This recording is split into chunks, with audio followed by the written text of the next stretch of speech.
Hello, everyone. Happy morning, afternoon, evening, depending on where you're joining us from today. I'm Kyler Cheatham, your guest host here on Christy Barber Live. I'm honored to be here with you and my friend, of course, Christy, today to guest host her live. Sometimes I get to pop in here and we get to have conversations. We've been colleagues for over 10 years now. Definitely seen a lot on the outside of building entrepreneurial based businesses, specifically Christy, and then running our own entrepreneurial based businesses. So we thought we'd take a minute, kind of back up and talk about what does it mean to be an entrepreneur and kind of the ups and downs around it. We see lots of narratives around it. It's kind of this glamorous role, and a lot of times people miss because it's not that whatsoever usually. So we're going to kind of talk about that today. But before we get into it, I just want to remind you a few logistics. The goal here is to have an open dialogue around this conversation. So we encourage you to pop your insights, thoughts, questions into the comments today so we can have that diversity around the conversation. Also, if we don't get to your comment today, as always, we go back in and respond or tag people in our network that we know can answer the question. So with that, we're going to get into the conversation. But I encourage you, if you like what you hear today, to subscribe to Christy's channel. She does thought leadership. I think she puts out about 50 pieces of content a week. So definitely some great stuff there. You can subscribe to her YouTube channel, Christy Barber Consulting. You can also follow her on LinkedIn, follow her brand page on LinkedIn. She's also got a TikTok, an Instagram, all of those at Christy Barber. So with that, Christy, how long have you been involved in entrepreneurship? I was trying to think if I knew You the know, answer to this question, and I was like, I don't even know. Like, I that she I was think it born. started as a side hustle, like all the side hustles that I did in high school. Mm-hmm. And it was really funny, like different things that I would trade time. Like I didn't necessarily do money for everything, but I would trade a lot in high school of like, oh, I need this, I'll trade you. You know, you start this bartering system because Yeah, nobody has money in high school. yeah. So Trade Lunchables. Yeah, yeah. absolutely. All of it. Yeah, like back in elementary school, like I'll trade you my sandwich for your sandwich. But all of those, I think that's kind of where it started, maybe around when I was 15. So for those of you that don't know, we've talked about this before, but I was competitive figure skater. I did it for almost 20 years. And I always had to trade time because I wanted more lessons. And my mom, we had a budget, and she's like, you know, you get this and that's it. Anything outside of that, you have to pay for it. So I found a way to kind of just make a side business. And here I am at 15 years old doing invoicing for the Mhm. coaches at the rink, which I think is hilarious. I'm building out their QuickBooks for them. I'm making mail merges back when that was kind of the cool thing to do. So they could actually mail things to people and put labels on it, all in order to trade time so that I could get more lessons and be on the ice more. And then I would also trade time with the ice rink as well of, hey, you want me to coach a class? Okay, you give me 1 free hour of ice if I coach a class. So that, I think that's kind of when it started. And then it has evolved from there to different things. Like even in college, there were the accounting class some metrics and things we had to do, and so I would build out templates and then I would sell them, and basically just plugged in your numbers for your homework, and here's was your finished gig over there. So I would do things like that, and then I went more. I think I got more serious about it later on in my late Mhm. 20s, and then really pushing it over the last 10 years. I've been doing it full time now. Like that, Yeah. there's no other source of income. It's 10 years full time of me just, having my own business. Yeah. And it's kind of unique, your situation, because you come from a family I of do. entrepreneurs and your clients you service are entrepreneurs. Mhm. So you've seen it kind of what the best practices are. I hate that word, I but know. the good, bad, and uglies, if you will, from all sides of the spectrum. So that's a really interesting place to be, which kind of brings me to the audience questions here. Thank you for putting these questions in. I'm going to go with one of our first ones here. Why do you think entrepreneurship gets romanticized? And what is the reality most people don't see? I think it's like the highlight reels. People only see the highlights of it and they think it's this glamorous life of driving expensive cars and fancy vacations and nice clothes. And people see that side of it. I think they also romanticize around the freedom, thinking that when you're an entrepreneur, hey, you're not talking to the man, you're in charge of your own schedule. And I will tell you, you work more in Mm-hmm. at least in the beginning years than you ever would at a 9 to 5. And there's Mm-hmm. no such thing as really this work-life balance that I think people lie about. I don't think it really exists. I think it's what you make it and what you prioritize when you are an entrepreneur and when you are running your own business. Of if time is something that is so important to you, then you will Mm-hmm. figure out how to make time. Yeah. Yeah, but I think there's a lot of that, this unrealistic world of I live like the king and queens, and Right. money just flows in every time I shake the tree in my backyard. I think I see that a lot. And even I'm sure you've seen it too, coming from, you're running your own business and it's being around people that don't understand it, that are in your circle. And sometimes Mm-hmm. it's the family members as well that are always work the 9 to 5. They're like, Mm-hmm. gosh, you're so lucky. You have to be a millionaire. Mm-hmm. No, no, I'm not. Like, I worked 14 hours yesterday, Mm-hmm. like Yeah. those things. Oh, for sure. Yeah, definitely. And I mean, it always kind of cracks me up because I feel like uh, the last thing I would do is buy an expensive car because that Right. would be like such a stupid financial decision. Mhm. And I don't have the room to make those financial decisions because I have a family to support and it's all on, me and my partner to be able to support our children. So, there's no fancy cars, there's no, super nice clothes or these luxury items. And some people do have different financial situations when they're entrepreneurs. But I think the smartest entrepreneurs I know still drive their, 2005 Yep. Tahoe type of thing. And they could, buy your house with cash if they so wanted to. But that's the reason that they made it this far was because that they don't make those types of financial Mhm. decisions. And that's one thing that we see a lot in the software world because it is so expensive to buy software for your business. And a lot of times that can come with looking at, like, we're the business of the future. We need AI this, we need AI this. No, you need to learn how to spend your money, is Yeah. what you need to learn how to do. Not, buy the next latest and greatest thing because, someone told you it's the next latest. Mhm. And that can be the hardest thing sometimes to be so conservative. So on that side. So I think this is another great question. What's something people often don't talk about when it comes to launching a business? Oh gosh, I feel like there's so many things, and even I even have my own clients. I think what they don't tell you is it's really important to have the right structure set up. Mhm. It's important to know that you have to pay taxes. How Yes. many businesses I've run through that are, "Oh, I didn't know how to do that," especially when it comes to sales tax, because that Yes. is you don't know what you don't know, Uh-huh. and the states and the government aren't willfully giving out information to say, "Hey, you know what? You just started a business. Here's a checklist of all of these things." Mhm. They don't.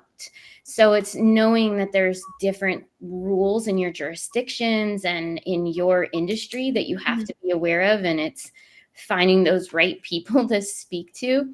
I think that was one of the biggest things. The other was something they don't always tell you is if you can find people in your space that are, Mhm. 10, 20 steps ahead of you to Mhm. mentor you, it's pretty awesome. Because I think the world tries to tell you, well, everybody's your competitor. You don't want to share secrets. Well, no, you don't. But if there's somebody that's where you want to be, having those key conversations with them will help you get to where they are. Mhm. Absolutely. And coming prepared to talk to them. There I reached out to a woman that I admire so much. You know, she's a few years ahead of me yesterday on LinkedIn, and I told her I'd really like to ask her about X, Y, and Z. So, you know, being able to be prepared to have those conversations is so, so critical too. But I think that is such good advice of, you know, understanding that the least sexy parts of your business are the most important. And I also think understanding yourself and your weaknesses. For example, you know, when a lot of people encouraged me to start my business, I knew very clearly, not from a self-judgment standpoint, but just from, you know, a baseline awareness standpoint, I am good at a lot of things, you know, innovation, creativity, you know, and connecting with our audience. Those are all gifts that I have. But what I do not have is, you know, the operational discipline that comes from being a CFO or a COO or a CEO, Mhm. right? So when I was looking at, is this the right path for me? I knew there was going to need to be a CPA, a partner in that conversation that was going to keep me on track to be like, okay, Kyler, you know, these are all great ideas, but this is actually what we have. This is what we can spend. This is what we need to look at to keep the business healthy. So I think a lot of times entrepreneurs, they think they have to be that CEO, Oh, and you yeah. absolutely do not have to be that CEO, but it is your job to be aware enough to get out of the way, Yeah. right? When you do find that CEO. And I think we see that from things like the Inc. 5000 conferences that we've been to of, you know, you see these very successful companies, the founder is sitting next to the CEO on that big stage because the founder realized, hey, I had this great idea. I built this company, but I need someone that can scale it. That's a very sophisticated, well rounded leader. Not that I'm not a great leader, right? I just am good at a couple things and I need someone that's an actual professional CEO type of thing.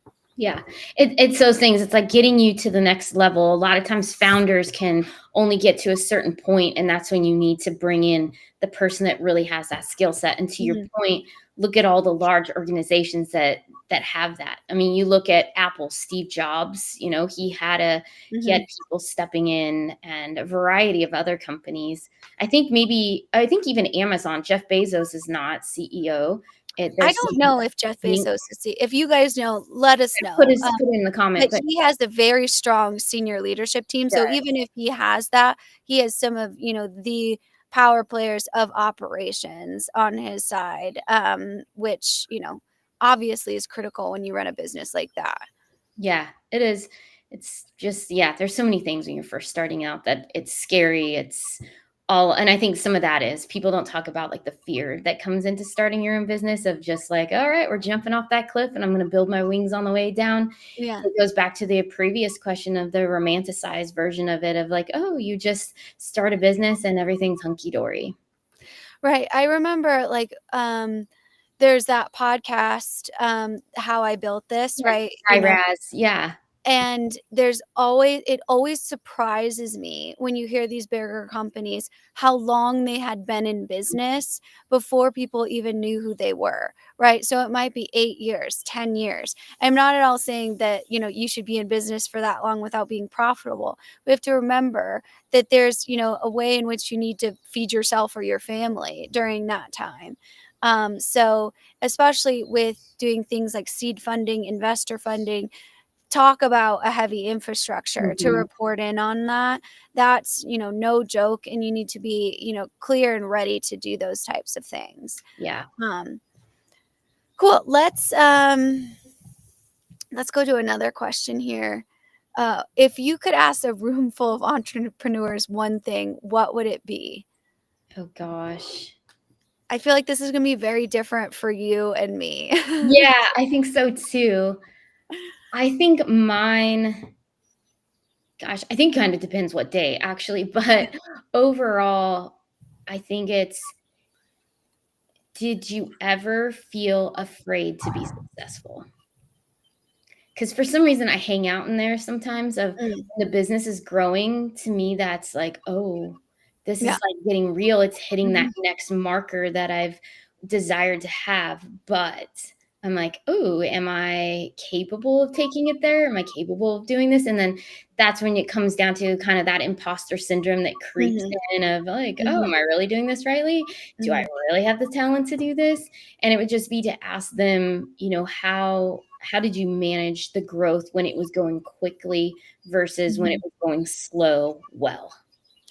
Absolutely. I mean, keeping that positive mindset is Mhm. certainly something. It's like there's a balance between positive and delusional, right? So you sometimes the delusional is okay in some situations, but if you're spending all of your money, then that's not, a place that you need to be. I Yeah. think my question for them would be, how do you build a world-class healthy team? Oh, yeah. That's one thing for me is, I'm not an HR professional. I, build our culture at the Confluential intentionally, but my biggest goal is to make sure that our employees are taken care of and feel as though they're valued, and they're developed and those types of things. And that's just never where I've spent my career. So, having someone on the HR side, I'm actually looking for kind of an HR coach on the executive side too. And that would be like, how did you know when to hire? How did you know when, how did you know what is a good fit? Because when we hire people, right, it's not in an entrepreneur organization, we all do all things. We all do the busy work, right? Quote unquote. Like I do that, right? And Yep. I'm a chief executive here. And so explaining that to someone of, being able to wear that hat because they have the right to choose if they want to be part of that or they Mhm. don't want to be part of that. And I always want to be transparent. There's a lot that you can learn. You can definitely, be promoted faster. You'll have exposure to more things, but how do you know if that's a good fit? And that's something that I'm still learning about. Mhm. And I Mhm. think that's hard. Anytime you're building a team is difficult. I've been lucky, and I think you have too. We've found some really good people for each of our companies, but there in the beginning I didn't, and I had to Yeah, fire one, and that was yeah. nasty. And one of those, I'm like, oh gosh, this is not fun. I hate this part of Oh, it sure. because, well, and it's again, HR is not my skill set. I don't. Exactly. That's not what I know. That's for Mhm. other people that know what they're doing and all of those things. So yeah. Absolutely. Let's do this one. Oh, and we heard that Jeff Bezos stepped down as CEO and is now executive chairman. So Okay. that Perfect. happens a lot, right? Yeah. Still a key decision maker, but letting the CEO, if you will, is what I always say. Yeah. How did you learn to prioritize things when you were working those 14-hour days? Oh, I don't. I still You do? don't do very well today. It's great. It depends what week it is and kind of the level of long work. I've been on a really large project, and that has taken a little bit more time, but then Mhm, it's every morning I kind of plan out my calendar, have meetings on there, whatnot, and then try to put blocks in there of, hey, this is when the work gets done. And right now, just because of some larger projects all going on at the same time, it requires evening work. And I still get in what I want. So, like, my priority is I go to the gym every day, and there mhm, isn't anything that's going to take me away from that. Like, I mhm, will go there. um, Maybe sacrificing a meal to go there because I don't have time to eat, but um, at least I'm getting there. It's prioritizing with friends and family and being mhm, able to stay with them. But there are some days where it's very difficult to prioritize long days. And it's mhm, like I'm spinning plates and my mind's tired because it's been, hey, mhm, I slept 4 hours the night before or something like mhm, that because of workload. So I think, am I great at prioritizing it? No, but I'm better than what I mhm. used to be.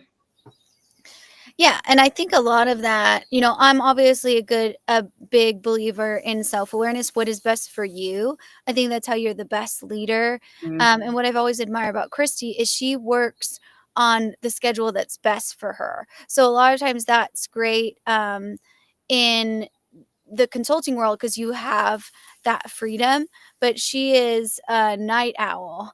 And she works a lot at night. I'm quite the opposite. I would rather get up at 5 in the morning than stay till 9 o'clock at night. And it was actually funny when I had my children. Sometimes I'd be up in the middle of the night because they're babies, right? And they wake up in the middle of the night. We had to do feedings and stuff like that. And I would have like these work ideas while I was nursing or something like that. And I would go online and chat with Christy. And she'd be like, hey, what are you doing? But I always knew that that was kind of when she was heads down. And I know a lot of people like that.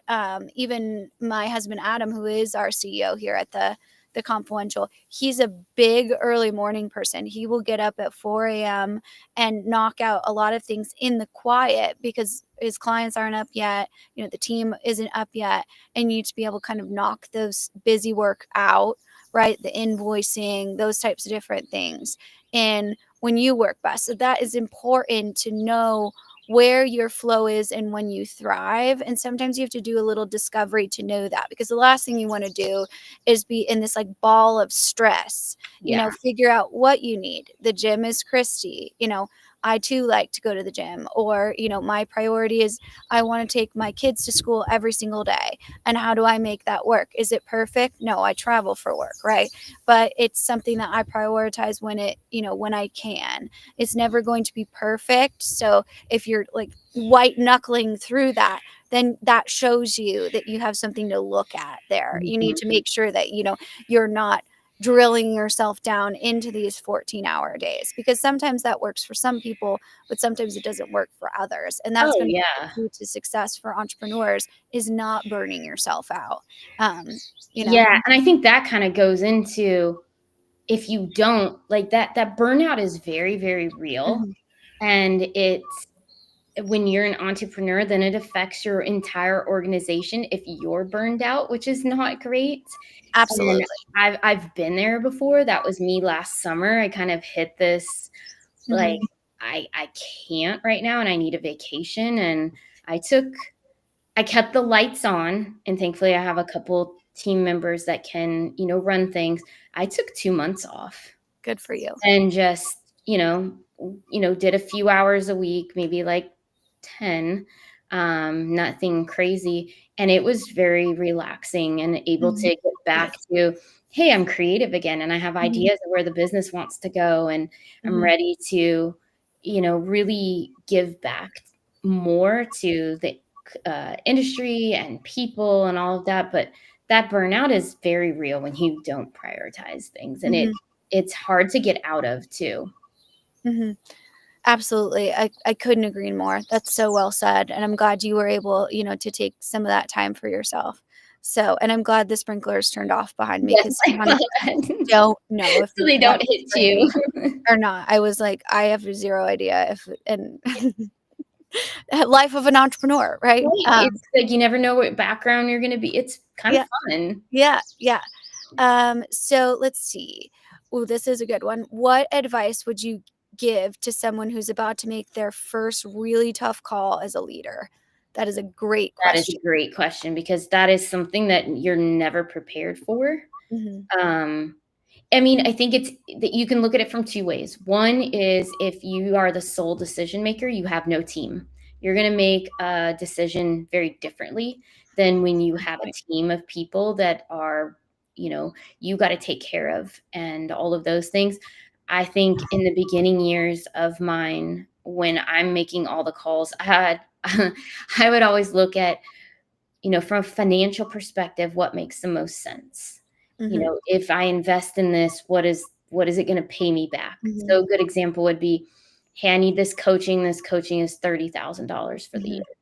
Mhm. What is it going to give back to me? Oh, nothing. Okay, then I'm not going to invest Yeah. in. Here's one that's $5,000 and it promises X. That one actually sounds better.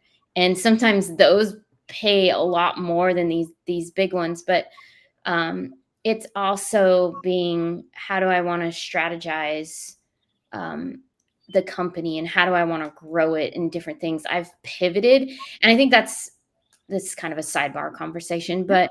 but um, there's been a lot of pivots to the company, and I think Mhm. those are tough calls of when you are going down a certain path with service offerings and realizing that target audience doesn't want any of those, Mhm. and making that tough call of, oh, well, I really enjoy doing this, but nobody Mhm. wants this, and Mhm. killing that and going in a different direction. And there's sometimes that's hard because it can hit the ego a little bit of, Mhm. I thought this is what everybody wanted from the Mhm. conversations I had, and it's not. Um, those types of things. And then I think when you have a team, there's a lot of complexity that comes into that, because you have to make sure that you're taking care of them, and that those tough calls that you're making, it will always affect them in some way, shape, or form. And what does that look like? Mhm. Whether it's firing somebody that they Mhm. really counted on, whether it's introducing new software, and that's a people are pushing back on that. I mean, there's a Mhm. multitude of things, and I think my biggest thing is having my mentors in Mhm. place to speak to and to help guide me in those places. Um, and then just having the faith that, hey, all right, we're gonna go and let's Mhm. see what happens. And being very open with the team too of, Mhm. hey, I'm not sure, but we need to take this jump together Mhm. and we'll get through it. Yeah, absolutely. And I think you hit on a few things there. Transparency, right? Of letting, whether it's your guiding mentors or your team know, like, hey, I'm not 100% on this one, but this is what our data is telling us, or what this is what the industry is telling us, our customers are telling us. So we need to kind of lean into this. Or your mentors, of just being honest with them. Nobody in entrepreneurship is thinking that they meet another entrepreneur that knows everything, right? Nobody thinks that of you, nor would they judge you. And if they do, you don't need to be around Yeah, them. they're not the right people. Um, I think another like small tip I'll give, because a lot of people don't have that access in their network when they're starting with these ideas, is use ChatGPT to build yourself a pseudo board, right? Don't do I'm not at all suggesting you do what ChatGPT says, but give a little bit of Tony Robbins in there, give a little bit of, Mel Robbins in there, Jeff Bezos, and start to ask it questions and just look at those types of discoveries as answers, especially if you're trying to come up with service offerings. A lot of times that can be some of the most difficult things to kind Mhm. of look at. Is this clear? Do people understand what this is? And being able to use those Gen AI tools just to kind of like hone in on what you're trying to say can be kind of a helpful discovery process for someone that might not have network or budget for boards or things like that. Is a great kind of piece to look at a tough call. And the last thing I'll mention is it's supposed to be tough. Mhm. If this was easy, everyone would do it, right? Especially when it comes to, parting ways with an employee. If that feels good to you, you're a weirdo, right? Right. So, like, that letting people go, or, being able to make a really tough call is supposed to be hard. So don't try and push it down. Let it hurt, let it heal, right? And move forward. Deal with it. Don't, suppress it or resent someone around you, because that's how toxic culture is created. Mhm. It is. Yeah, I 100% agree with that. And I think, yeah, there's a lot of things too when you make those tough decisions, like just the strains that it has on the relationships within the organization, Mhm. and even sometimes pushing back on the family side and friendship side of things. Oh, Like yeah. I've seen that as well as, hey, I'm going to jump ship and I'm going to do this. Of like, even when I left my corporate job, that I mean, I can't even really say I had a corporate career. It was Yeah. 3 years. I'm not made for that world, Oh, but yeah. leaving that, and how everybody was like, "Oh, I don't know if you're doing the right thing." And I'm like, "Really? Really? You all are entrepreneurs in my family. You don't think this is right? Okay." Mhm. And then for friends, yeah, I would suspect that, because most of my friends were 9 to 5ers, and Yeah. we don't know anything else than that. And yeah, it was just a really weird gig.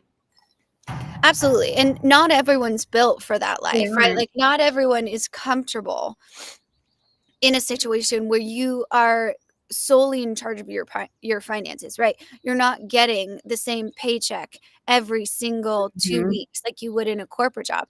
If you like that, that's It's fine. There's fine. We nothing need people wrong like with that. Yeah, there's nothing wrong with you in any way, shape, or form. But again, that all kind of comes from that that self-awareness of knowing what you want, right? So being able to see that is so important. Yeah. We go back um, to what's something that looked like a failure at first, but turned out to be a breakthrough? Hmm. I think, gosh, there's a lot of those. I know. I was just about to go. I'm like, how do we narrow that down? Mhm, Um, I think it's those things that have been some of those hardest points of mhm, where I didn't think I would get to the next step. I mhm, think one thing that entrepreneurs don't share about too is the failures that come along the way of, mhm, hey, I lost everything. Hey, I had to start mhm, over. And there's so many of those that then gives you this different resilience to come back mhm, 10 times better than what you were. And I've had a lot of those. I had specifically in, I think it was 2018, that my business wasn't doing fantastic, and mhm, it was one of those points of, oh, am I going to have to go get a 9 to 5 right now because mhm, this isn't cutting it? And to me, that was failure to me. I'm like, I refuse to go yeah, do that. And I ended up finding like a little part-time gig, yeah, like, 10, 12 hours, which was perfect, mhm, exactly what I needed. And that ended up really elevating me and getting my business to a different point because there was mhm, just a little bit of security coming in that wasn't keeping me up at night then. And it was that relief. And then it mhm, turned to be a breakthrough of just all kinds of different knowledge that I never had mhm, before, but how much it helped my clients. And then I was able to provide all these additional services and all of that. And that turned out to be a breakthrough. I think if we're looking for something more tactical like that, but there's been so many failures from, I don't know, just a mindset perspective and also mhm, emotional perspective that if I didn't, and some of them, yeah, I didn't look at the right way and I let it just sink me in the hole. And then other ones, it's all right, I got to turn it around and mhm, I got to, what am I going to do with, being shoved down? And I would say the entrepreneurial world is full of bullies. It's a bully itself. It's not nice. There's a lot of work that goes into it, and it will crush you if you um, can't push back in a lot of ways. mhm. Absolutely. And it depends on how you fail forward, and Yeah, you gotta learn how to do that. If you haven't read the book, How to Fail Forward, should read read that. it. Everybody Yeah, should. yeah. It depends on how you see failure, right? Rejection is protection. That's what I Mhm. always say. Um, and especially if you're gonna do seed funding, everyone's gonna Oh, tell you. everybody. Yeah. Yeah, and it starts to become something of, "Oh, I'm not good enough," and, "Yes, what can I learn from this no Mhm. so I can get the next yes?" And you gotta be able to focus on that, but, You build a thicker skin too with mhm, all the failures and the absolutely. rejections and all of that. And when people are like, "I don't like this," you're like, "Mm, okay, that's fine." Yeah, And then I think that's the best place to be because it's I really fun because completely then agree. people are irritated. Like, "You're not bothered by that?" No, I'm really not. Yeah, I was, talking to a friend who wanted to start, like, a book talk YouTube channel, and she's a genius, and she absolutely should do it. She's like, "Ah, I can't be like you. I can't, have a bunch of people say things about me on the internet.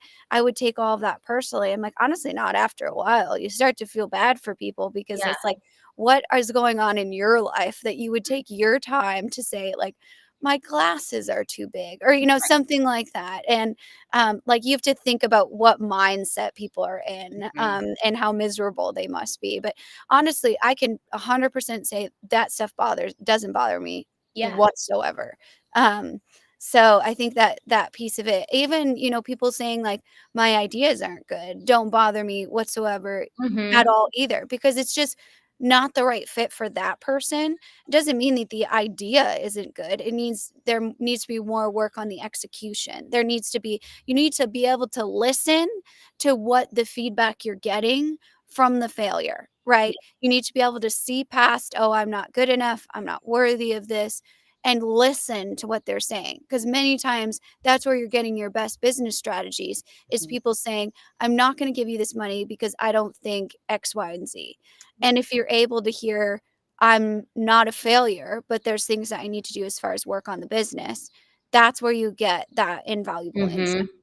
Yeah. So it's actually a huge gift when you fail. It really is. And Yeah. I think that's not taught enough either, No. that failure is good. Right now, society teaches you, "Oh, failure, you're a loser then, and you're never gonna get anywhere." I'm like, Mm, and yes, does it hurt? Many times it does, but if you mhm, can learn to use it for good, then, man, you're gonna go places much further than you ever could. mhm. Yeah, absolutely. Well, good. Well, I know that, you're a busy entrepreneur. Is there any other one of these questions that you want to focus on and answer, or do you want to kind of close out with any closing advice for our entrepreneur community? Oh, yes, let's close with this one, which I really like is, does confidence come first or does it grow from surviving the hard stuff? Oh, it comes from surviving the Yeah, hard stuff. it's a muscle. It really is. And I think there's certain people that are born more confident than others and they train with it faster. I was not one of those Mm-mm. in the beginning. I was easily like, I don't know, just kick, that sweep leg or whatever they talk Mhm. about in Karate Kid, just, sweep it out for me. I'm like, you don't need the confidence. Yeah. um, and it's just getting back to that point of, exercising it daily and just reiterating to myself, different things of like, no, you got this, and having people believe in me. And Mhm. you can get as much feedback as you want from people, but they can't grow your confidence. You have to do it Mhm. yourself.